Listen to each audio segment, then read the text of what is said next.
I think as an English teacher, I was intrigued by the title. You know, what are the great Jewish books? And as an English teacher at a Jewish day school, I felt that I didn't know the answer to that question. That's why I applied to the program, was what are these great Jewish books? What is Jewish literature? We're reading from nonfiction, we're reading fiction, we're reading historical narratives, we're reading poetry.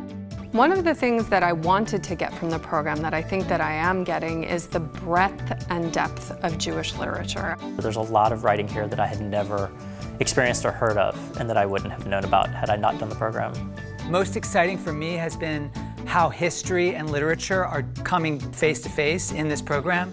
This program has brought those two fields together in the most rich and stimulating way.